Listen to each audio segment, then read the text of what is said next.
Hello, welcome to our Monday Lives. Today I'm not at home, but I want to talk to you guys about stopping weird behavior, especially for children who are on the spectrum. So, why is this topic important? And that's because we see, people on the spectrum who do weird things, and they might not think it's weird. And I've been seeing some parents and some kids over here and a different city in Indonesia. And one of the parents said, "Oh, my son, he doesn't like to wear any clothes when he goes to take a number two, like a big one." And she was like, "Should I stop that?" And I was thinking, um, no, they shouldn't stop that. In fact, if he's able to put on all these clothes after doing such a private matter, then it should be fine, right? There shouldn't be anything that would make him, like it's not weird unless other people judge him. That's what I think. And if it's not affecting anyone else, then by all means, right? So the other thing that she also asked was that when he was at home, he would like to turn the lights off to go toilet again. And my thoughts are, well, if he's in the mall or outside somewhere in the restaurant, um, as long as he doesn't switch off all the lights, then and if he's at home, then it's fine. He can do whatever he wants, right? Because even if at home he cannot do the things that he feels comfortable with, then where can he be comfortable, right?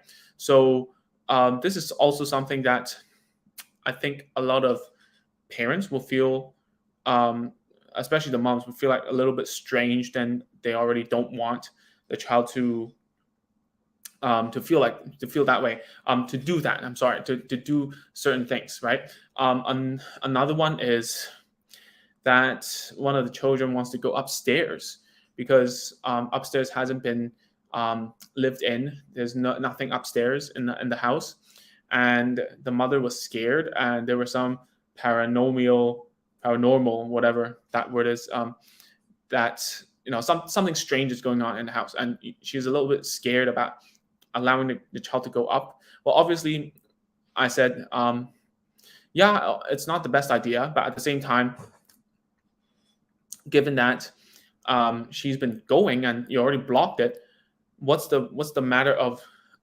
allowing her to go over there? Obviously, from a spiritual or religious standpoint, I know nothing. I also know nothing about metaphysics. So, from my point of view, if that's a behavior, then try to allow. Like, if you allow her, so what? What's the worst that can happen? And if the worst that can happen is something that you cannot, that it's not negotiable, then don't allow her to go at all. And how you do that is very easy. Okay, it's easy and it's hard. It's okay. It's like this. It's simple, but it's not easy to do. It's simple to tell you, but it's very hard um, to give you the solution, right? Just like today, I was with I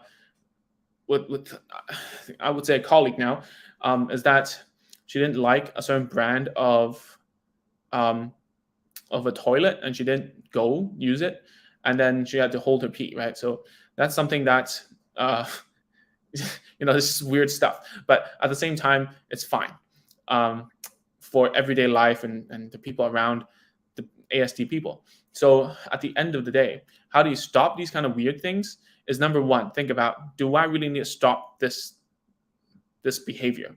What's the worst that can happen? Is the worst that can happen something that is not negotiable, right? Is it because of our need to feel normal, quote unquote, normal, and not embarrassed all the time? Is it because of us, or are we thinking from their perspective? All right, and if we're thinking from their perspective, then why would we want to stop such a behavior? Okay, is it that bad? So that's um, my reaction all the time. Is it that bad that this person is doing this? Is it affecting you that much, or is it because you have a certain idea about that, and you don't want your child to do that, and it will make you look bad or make people around them embarrassed or something?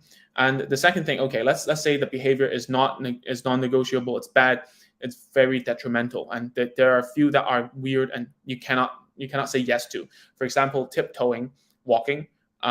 There are degrees of it. Like, if you walk tiptoe for extended period of time, for like is so tiptoe that it's nearly doing a ballet dance. You know what I'm saying? Like, then it's gonna cause irreversible damage. If you keep on doing it to your feet. And I've seen it before, and with my own eyes, and I can tell you these things cannot be negotiated. Right? For example, playing with things that might doing weird stuff that might affect health is also a big no-no. So how do you stop that? It's simple, but it's not easy. Okay, so it's just like a lot of things in life. It's simple, but it's not easy. Just like you know, losing weight, very simple. Eat less, exercise more.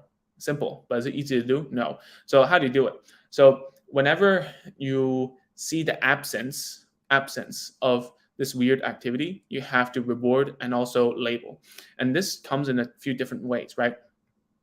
Because labeling it and letting the child understanding what this behavior is super hard if their language ability is low. So the thing about it is, because we can't explain the reason why, we have to reward the opposite of that, and which is the absence of that thingy, right? So for instance, today, a weird activity that I was treating was, like, weird activities can go from nonverbal all the way to very verbal. So today, one of the weird things that this kid was doing was asking really random questions.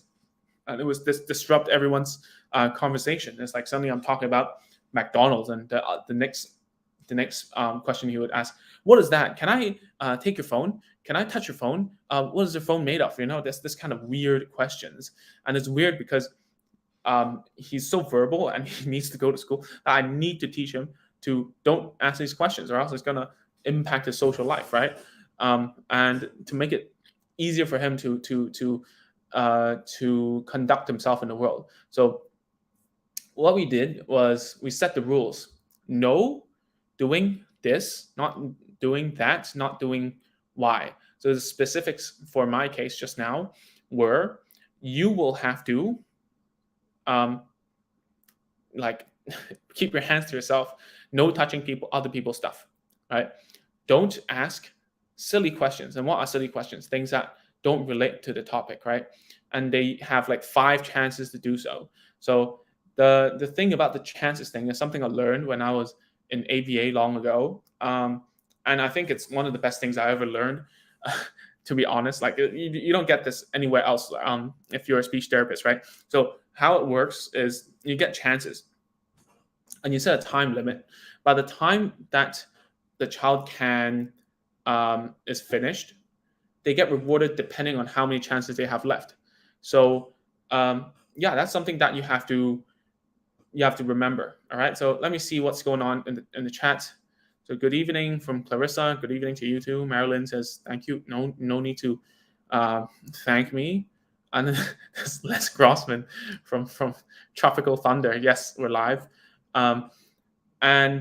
So you have to reward according to the chances you have left. And this is for the use for verbal children, to tell them, hey man, these are the ground rules. If you do as I say, I will give you the rewards according to the chances that are left, right? So that's something you have to remember. All right. And then for nonverbal children, what do you do about that is, sorry, I just changed to high definition. Okay.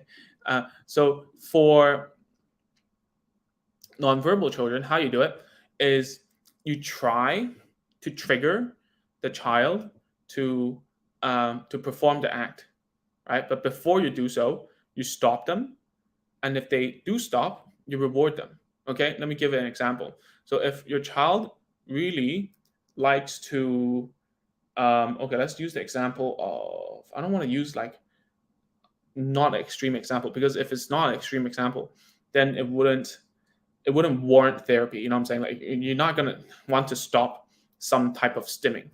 And for nonverbal children, because you cannot explain to them, the thing about it is that what happens, if you stop one stim, another stim happens, right? You stop one, another behavior happens, because the behavior is a means to an end, right? So if you see like children flapping their hands, right? If you stop that, they'll start shaking the head. You stop the shaking the head, they'll like try to use their eyes and doing something with their eyeballs, right? So that's something you have to think about that. Uh, so, so how you do it is you reward them when there's an absence of the undesired activity. Okay, so let's say we do the tiptoeing first. If the tiptoe is very extreme, how do we deal with it? Is that we can physically prompt that child. It depends on, like, you need to work with an OT or a physical therapist, occupational therapist or physiotherapist, preferably both. And then what you do is to think about how to reduce this um, tiptoeing. So there are some sensory needs that needs to be met. An OT can tell you that, and most of the times, a lot of OTs um, can eliminate the tiptoeing through their own methods, which is like sensory integration, whatever. But at the same time, if they add your input with like some behavioral intervention, sort of like rewarding and so on, it'll be much faster. So one of the methods I've seen is to put a weight. And what I mean by weight is just putting a backpack on with a bunch of books. And that backpack, that weight just pulls down the kid, and um, they won't tiptoe anymore. And when they don't tiptoe anymore, you reward them. You keep on rewarding them. It's good, good, not tiptoeing, good boy, nice walking, whatever. And then you get less and less and less books. Like you put less and less books inside of their backpack, and therefore, as they're like, you're still talking to them and pointing to their leg and letting them feel what it feels to put their heels on the ground and so on. And it's easier for you to tell, hey, this is the correct thing I want, right? So you make it so that getting the correct behavior is as easy as breathing. That's what you want, right? That's what therapy is about: making something hard super easy, let them achieve success in a very controlled environment, and then reward them for that, and then slowly take away the constraints, right? Take away the greenhouse stuff that you've been putting, like you've been trying to cover them with to make them successful, right? And then slowly put them into the wild, and then and so on and so forth. Let them know that they can do it, right? So that's all therapy is. It's just controlled environments. Let them win. When they win, reward, and when that happens, take away the safeguards that you've been putting up, and then reward even more, right? And slowly get rid of the rewards and tell them, hey, this is actually just normal life is like this, right? So that's something, I think that's true for all types of therapy, at least from my perspective. I'm sure there are a lot of people saying that, oh, you're thinking the wrong way about therapy, whatever. But that's how I see it. All right. So let's see some questions. So Frankie says, hi, is there any advice you could give us for toddlers that are verbal but not using words for communication? So Frankie does a whole video about that. It's very, very common what you just asked. So there are loads of, I think in your case, Frankie, you're talking about how children are using words for, like self-entertainment purposes. For instance, like singing songs, knowing 1, 2, 3, 4, 5, 6, 7, 8, 9, 10, even up to 20 or even 100 sometimes, knowing all the colors, knowing like all the animal names, sometimes, vehicle names, concrete mixers, whatever, dinosaur names. But then at the same time, they won't use words to get their means met, right? So loads of videos out there inside of this channel, actually, or the Facebook page that you're commenting on. And how you do it is basically, you need to start off with teaching them the language function. And just because, like, I'm getting you the gist of it, but just go and search on YouTube or Facebook, like children can sing and recite ABC but won't talk to you. I think that's the topic, right? The thing about it is, you cannot expect a child who knows to use words for self-entertainment to know how to use words to communicate right away. So you need to have a middle point, which is usually like sign language, right? Just gestures. I don't mean like full-on sign language, or just tapping you or whatever, and teaching that basic language function, the language function. All right, not to use words to communicate, but the function, meaning, do they know how to request properly? Do they know how to say no? Do they know how to comment? So the easiest one to teach always, and everyone talks about this, is requesting. And there's a lot of names out there like manding. I don't know what other names are out there, right? But what I mean is, when they want something, how can they tell you? And the easiest way is just to teach them like a certain gesture, show them what they want, teach them a gesture, like just take their hands and do it, and then give it to them without the fuss. All right. So I hope that answered your question, Frankie. You can do a lot more research in our page. Me says, "Hey, what's up?" from the Netherlands. That's great. Kelly, yep, asks how to stop visual stimming. I guess that is a autocorrect. I guess link like blink eyes, flipping fingers. Right. So first of all, you think about if you stop them, like is stimming acceptable or not, right? Usually speaking, it's fine if it's like for a very short period of time, but if they go on stimming for like 30, like 10 minutes or whatever, then it becomes rather, they go inside the stimming for too long, and it's very hard to get them out back again. All right, that's what I mean. So what you have to do now is to think about what is the what is the maximum amount you would allow him to stim. Oops, sorry, hit the table. So that's something you need to think about. Second of all, if you want to stop this stimming, what are better alternatives for your child to stim? Because there must be something that he or she wants to stim with. It's impossible to stop. It's a short one, then it doesn't matter, I really think. If it's a short one, right? If it's a short one, it really doesn't matter. If I really think, okay, because we all have stims, whether you like it or not, and some are more appropriate socially, some are not. I've got a friend who likes to like pick their nose like that, and he thinks that is socially acceptable. I'm not going to name any names here. If he watches it, then he knows that's a stim, in my opinion. I don't think his how to say, his nose is that dirty that he has had to do it every few minutes. You know what I'm saying? So some are more socially acceptable, some are not. If it's just for a bit that he's like that, I mean, yeah, that's fine. The whole point of this video is to think about, is it acceptable or not? And if it's acceptable, then don't do it. Like, just don't do anything about it. Because at the end of the day, if you stop it or you stop it too much, it's going to not be great on your relationship with him. And you just need to pick your fights. As children get better and older, they will start to know, some things I'm not supposed to do in the public. And that needs a lot of time. And what I mean is, you have to pick your fights, and not like, if the blinking eyes, the flipping fingers, like that, it's just for a bit, then okay, right? If it doesn't affect their learning, then it's fine. Usually speaking, the older ASD children I see, if you engage with them with something that they need to do, then they will stop stimming. If you give them too much free time and they have nothing to do, they will start stimming. All right, that's true as far as seeing quite a few like adolescents ASD people, right? Okay, so me ask, my partner likes to make sounds when nobody's watching him. How can I stimulate to interact with us / people? Right. Yeah, as I said before. Okay, I haven't said that before just now, right? So what I mean is, you need to find something that he likes to play with you. Okay, that's something that's not non-negotiable. If you just, how to say this, like the reason why, how I made this like Facebook video, and so far like somehow it became a semi-viral, not even like that viral, like 35,000 views so far, and I thought it was pretty cool. And the title was how to make your child speak, like 3 ways to make your child speak, right?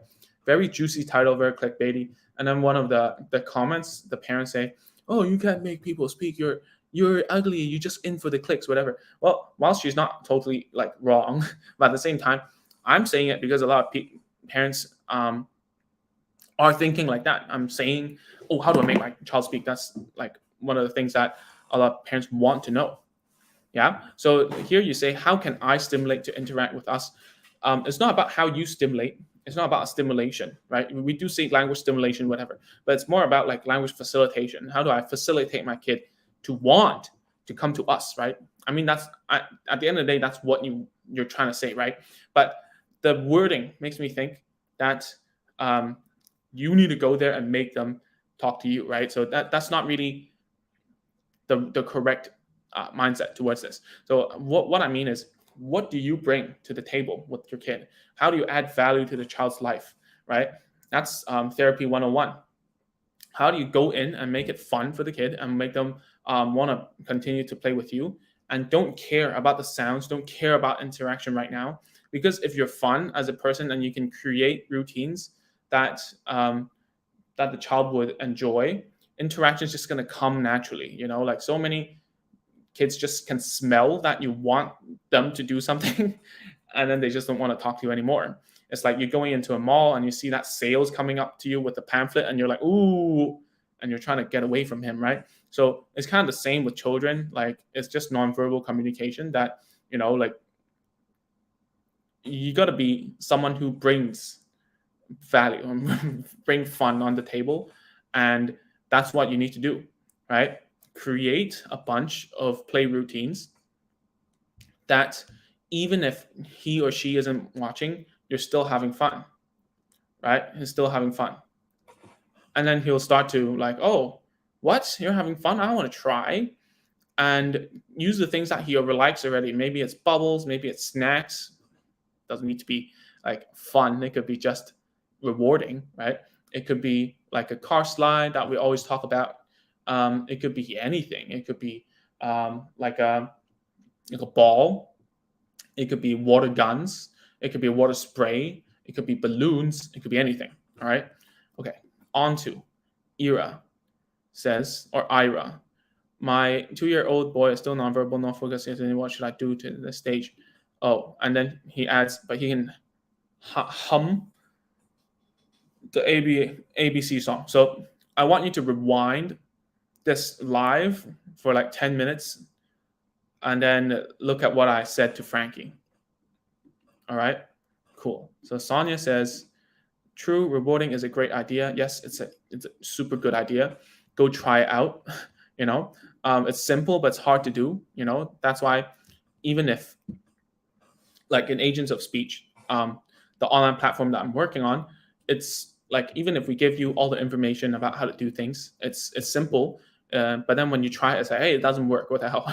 Right? And it's because you need to be consistent about it, and you need to convince yourself first that this is going to work. I'm going to stick to it. And therapy is like that. It doesn't work for a very long time, and suddenly it works, right? And why I talk about all this stuff as opposed to a lot of the mainstream speech therapist content out there, which is more, like 5 ways to play in a way that will encourage your child to talk, or let me give you some tips on parenting or whatever. It's I would love to do that. I would love to, but at the same time, if I tell you that, what's the difference if you try that activity, but you're not the person who can pull it off? Then what's the point, right? I can tell you all day how to, it's a good analogy. Like I'm going away from therapy, right? But you see Gordon Ramsay cooking all the time on YouTube, but doesn't mean you can cook like him, even if you get the same recipe. Well, no, because you still need to know when is the correct timing to go into it, right? The timing. Can you visually observe your kid? When is the good time to prompt him, right? Second of all, do you have the mindset to keep on going even if there's a failure? Most of the time, no, that's not the case, right? So yes, Sonia, it does take a lot of effort to do it because it takes a lot of consistency, right? Like the parent I saw today, the kid just started to talk after like a year, like maybe not in October last year, which is like around 7 months, right? No, that's more than 7 months now, dude. It's already May. Sorry, it is 7 months. So in around 7 months' time, he starts to talk and use words. Before he was just like the very stereotypical nonverbal ASD child. But now he's got sounds, right? And obviously, it's not my thing. It's like his teacher / therapist said, "Oh, learn the techniques from me or whatever." But I really think it's just because she was very consistent about doing it. And right now, the bottleneck was actually the mother, because it's obvious that the kid needs some sort of communication like tool at home, maybe PECs, right? And it needs to be a very strict reinforcement, very strict reward schedule, but the mother couldn't stick with it. And that's because like no one's blaming anyone. It's just that being a mother is super difficult, and seeing her juggle like 2 or 3 kids, with all the housework and still running a business, like who's got time for a reward schedule? You know what I'm saying? So I get it, but at the same time, if this is very important for you, you gotta tighten it up and not just search for like short-term strategies on the internet, like 5 tips to make your child talk or whatever. Like that's a good way to get you into my world, right? But at the same time, like I see a lot of the content out there are just like, oh, parenting tips, whatever, oh, you're gonna do this, you gotta whatever. At the same time, it's very difficult for anyone to pull off effective home therapy without knowing what you're in for, right? And choosing your fights. And like, for instance, I think a month ago I talked about how you should choose your goals and don't go for like 10 goals, just go for one. And this is what I'm talking about, right? If don't choose to get rid of certain weird weird behaviors. That's not the point. That really isn't the point. You get rid of one weird behavior, another pops out. It's not worth it. Really, it really isn't. Okay, so Jazeel says, my son is 3 now, is now trying to speak. So he's trying to say wash hands, but it comes as waha. That's fine. That's the worst of that. That's the least of your worries right now, Jazeel. Your main focus now is to get more words that are associated with a certain, like a one-to-one relationship. So he doesn't use waha for other things, right? I don't care how he pronounces it. That's a speech problem, and that's okay for now, like because he's 3. He's just learning to speak. And if he can't do wash hands, and he's missing the sh and wash, like sh and hands, which is 3 consonants, I think that's permissible, right? I mean, your main focus shouldn't be on the speech, and to get him to say more sounds. And the more he says the sounds, the better then he will become, and probably he will catch up. Probably, I don't know. But at the very least, it's not. If it's a final consonant deletion, what we call in this case multiple is like just a simplification, like reduction of all sounds, right, at the back. I think it's still it is something typical developmental, like a lot of kids do it, whether or not if they are delayed or not. So I think it's permissible. Your main focus should be teaching more words, not to care about the pronunciation just as of now, because the more you try to push them to say it correctly, the more they hate talking to you. So don't do that. All right. Me says, my toddler is only yelling lately because he can't communicate. So sad. Do you have tips about that, helping him in that meltdown? Well, the worst thing, the thing about is that, well, if your toddler is where were you again? Sorry, you said you were in, let me see. Oh, you're in Netherlands. So I don't know. I don't know whether you guys have you guys have any therapy ready in your country. So usually at this point, I would tell you that you should do some gestures, so some PECs, like picture exchange communication system, so that at least he has a way to get his message across to you. That's what I would say. And there must be something you can guess about the communication part, right? At the very least, you should be able to guess around what that he wants, and why is he yelling? What does he want from you? So if you can you think of a way that he can tell you with a gesture, or you have no idea at all? Then that's something you have to start guessing, because you can never fulfill a communication need if you don't know what he wants, right? So, that's a food for thought for you. Like, you got to know. You just got to know. You just got to keep on guessing until you get it. Because for a toddler, there aren't a lot of needs. They're not going to tell you how he dropped his ice cream and like yesterday, and he thought about it suddenly and he's crying now. Or he's like, he just got out of a relationship. It's very simple needs, man. Think about it. Think about what it is. And if you know, think of a way to teach him to communicate with you, whether it's with gestures or use like pictures. Giselle says, my son, when you tell him no, he will hit himself. How can I stop that? The question is, what are you stopping him? What are you telling him no about? And is there another way for him to get that item or do what he wants, right? And if not, then think about how to reward. Remember what we just said here in the beginning of this video, right? Tempt him, all right? Say no before he gets mad, reward him. Sonia says, my son is 4 years old, nonverbal, ASD. Okay. The first word he says no rather than mama, papa. Haha, that is so common. The reason why is because no is such a strong communication function, right? Saying no to stuff is so intuitive to kids because whenever we try to teach them, you're actually invading their personal space. So a lot of times they're like, the first word they know is no, because stop teaching me, right? Stop trying. And most of the time, I always say this to parents, and they always laugh, right? Is that the parents feel like a vending machine, right? Because he comes over, push some buttons, and get what he wants, right?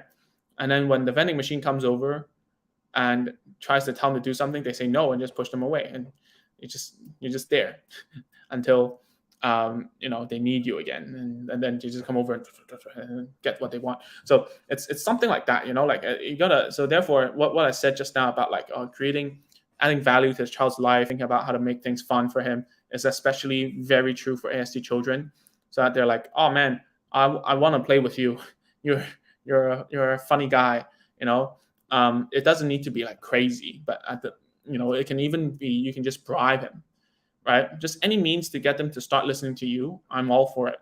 Okay, I don't care if it's not natural or you're not using some sort of you're bribing or whatever. I don't care about that stuff.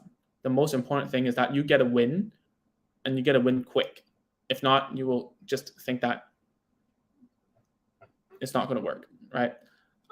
So Matulika says, my question is that a meltdown necessary in autism? Necessary? I wouldn't say necessary, but it happens a lot, I would say. I don't know how to answer this question. I don't know. Is it necessary? It's not necessary. That's all. I really don't know how to answer this. Right, I've like 1 minute left, so I'm gonna take a look at this. Sorry, I couldn't answer that. I don't know how to answer that question. Has regressed in potty training. He used to go by himself. Now he will not go. We basically force him. Here is a number 2 and hold it in. Advice. Right. I have no idea. You gotta use some rewards. After you force him, you have to give him something. If he refuses to go at number 2, where does he go? In the diaper? If so, then make it easy for him. Put the diaper on and put him on the potty. All right, so I really need to go. I'm just really quickly looking for other questions now. You can say up when we're going up. You can say one more time how and something like that. Yeah. Done diagnosement schedule for screening. Well, good luck to you, man. God bless you. Doesn't have money. Oh yeah, of course. There are loads of ASD children who are super calm, right? Loads, so many, very, very easygoing. A lot of them. Just that you don't hear them because they never ask a question, right? You never see that on Facebook. No one's gonna put on Facebook, oh my God, my ASD child is so calm. All you see is like broken walls, broken windows. They hit the TV or something. You just see the bad things, My child is accurate words. Then the next day he already forgot and cannot speak that word anymore. How can he remember? Add gestures. Don't care about the words. Add gestures. Make the gestures consistent first, because the gestures carry a lot more semantic information, meaning that gesture has a lot more meaning that transcends just language. Okay, I gotta go, guys. Sorry. Time to go. See you.